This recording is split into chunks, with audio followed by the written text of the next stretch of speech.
മഹാലക്ഷ്മി സീരിയലിൻ്റെ ഏറ്റവും പുതിയ പ്രൊമോ റിവ്യൂയിലേക്ക് എല്ലാ കൂട്ടുകാർക്കും സ്വാഗതം. ക്ഷേത്രത്തിൽ പോയി മനസ്സുരുകി പ്രാർത്ഥിക്കണമെന്ന് കണ്ണൻ്റെ ആഗ്രഹപ്രകാരം അയ്യപ്പസ്വാമി ക്ഷേത്രത്തിലേക്ക് ചെന്ന് കണ്ണനും മഹാലക്ഷ്മിയും തൊഴുതിറങ്ങാൻ ഒരുങ്ങുന്ന സമയത്താണ് പ്രതാപനും മുത്തശ്ശിയും ക്ഷേത്രത്തിലേക്ക് വരുന്നത്. നമ്മുടെ മഹാലക്ഷ്മിയും കണ്ണനും കാണുന്നത്. എന്നാൽ മഹാലക്ഷ്മിയും കണ്ണനെയും നമ്മുടെ മുത്തശ്ശിയും പ്രതാപനും കണ്ടിട്ടില്ലാത്തത് കൊണ്ട് തന്നെ എങ്ങനെയൊക്കെയോ കണ്ണനെ അവിടുന്ന് മാറ്റി നിർത്തുന്നുണ്ട് നമ്മുടെ മഹാലക്ഷ്മി. അതിനുശേഷം ഒറ്റയ്ക്ക് നിൽക്കുന്ന മഹാലക്ഷ്മിയെ കണ്ട് പ്രതാപനും മുത്തശ്ശിയും പറയുന്നു, ഇവിടെയും വന്നു.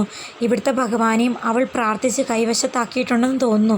ഇനി ഇവിടെ പ്രാർത്ഥിച്ചിട്ട് യാതൊരു പ്രയോജനവുമില്ല.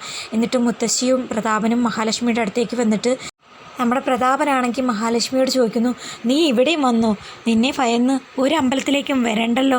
അത് തന്നെയാണ് എനിക്ക് നിങ്ങളോടും ചോദിക്കാനുള്ളത്.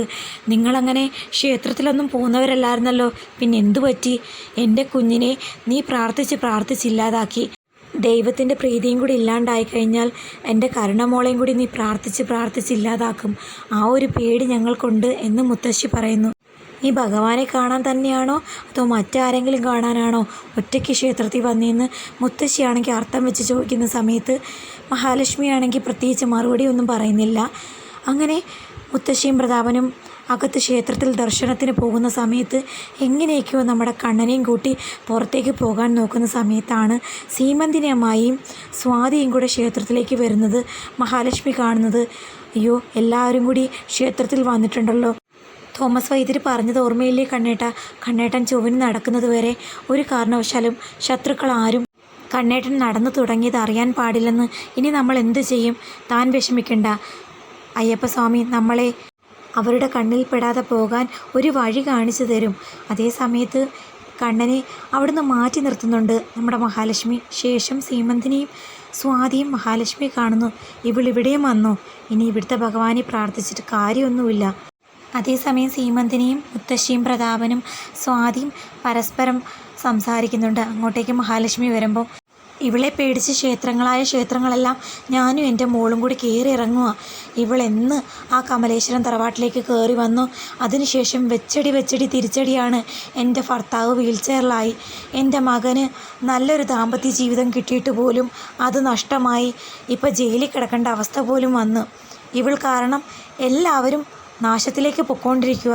അത് ഞാൻ കാരണമല്ല, നിങ്ങളുടെ വീട്ടിലുള്ള ആളുകളുടെ പ്രവൃത്തി ദോഷം കൊണ്ടാണെന്ന് മഹാലക്ഷ്മി പറയുന്നു. അതേസമയം സീമന്തിനി തൻ്റെ മനസ്സിലുള്ള ദേഷ്യമൊക്കെ പറയുന്നു. ഒരു പെങ്കൊച്ച് വളർന്നു വരുന്നു, അവളെ പറഞ്ഞയക്കാൻ നിവൃത്തിയില്ലാത്ത അവസ്ഥയിൽ ആ കണ്ണനെ ഇവൾ പറഞ്ഞ് തെറ്റിദ്ധരിപ്പിച്ച് വെച്ചിരിക്കുമല്ലേ. മേഘനെ ജയിലിൽ നിന്ന് എങ്ങനെയെങ്കിലും പുറത്തിറക്കി തരാൻ പറഞ്ഞിട്ട് പോലും ഇവൾ ഒറ്റയൊരുത്തി കാരണം അവൻ ഞങ്ങളെ സഹായിച്ചില്ലെന്ന് മാത്രമല്ല എന്നെ ആട്ടിപ്പായിച്ച് വിടുകയും ചെയ്തു.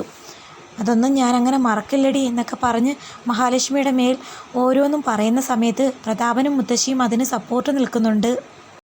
ഒടുവിൽ നമ്മുടെ മഹാലക്ഷ്മിയാണെങ്കിൽ അവർക്ക് ചുട്ട മറുപടി കൊടുത്ത് ക്ഷേത്രത്തിലേക്ക് തൊഴുകാൻ പോകുന്ന സമയത്ത് അവരുടെ ആരുടെയും കണ്ണിൽ പെടാതെ കണ്ണനെ മറച്ചു കൊണ്ടുപോകാൻ ശ്രമിക്കുന്നു.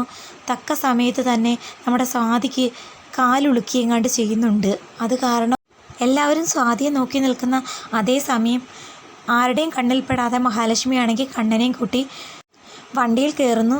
അങ്ങനെ അവരുടെ കണ്ണിൽപ്പെടാതെ രക്ഷപ്പെട്ട സന്തോഷത്തിലാണ് കണ്ണനും മഹാലക്ഷ്മിയും. എന്നാൽ സ്വന്തം അമ്മയുടെ ചതി മനസ്സിലാക്കാതെ മഞ്ജു ആണെങ്കിൽ സാഗറിൻ്റെ അനുവാദം ചോദിച്ച് കമലേശ്വരം തറവാട്ടിലേക്ക് പോകാൻ തയ്യാറെടുക്കുന്നു. കമലേശ്വരം തറവാട്ടിൽ വിവാഹത്തിന് ശേഷം, അതായത് സാഗറുമായിട്ടുള്ള വിവാഹത്തിന് ശേഷം അങ്ങനെ പോയി നിൽക്കാനൊന്നും സാധിച്ചിട്ടില്ല. അതുകൊണ്ട് തന്നെ കുറച്ച് ദിവസം അവിടെ പോയി നിൽക്കാൻ അവൾക്കും സന്തോഷം മാത്രമേ ഉള്ളൂ. അങ്ങനെ ചതി മനസ്സിലാക്കാതെ കമലേശ്വരം തറവാട്ടിലേക്ക് ചെല്ലുന്ന മഞ്ജുവിനെയും കാത്ത് ഉണ്ണിയും കരുണയും ദുർഗാമയും ഒരുക്കി വെക്കുന്ന കെണിയിൽ അഹങ്കാരത്തിനുള്ള തിരിച്ചടി എന്നോണം കരുണയ്ക്കും ദുർഗാമയ്ക്കും തന്നെ തിരിച്ചടി കിട്ടുമെന്ന് പ്രതീക്ഷിക്കാം.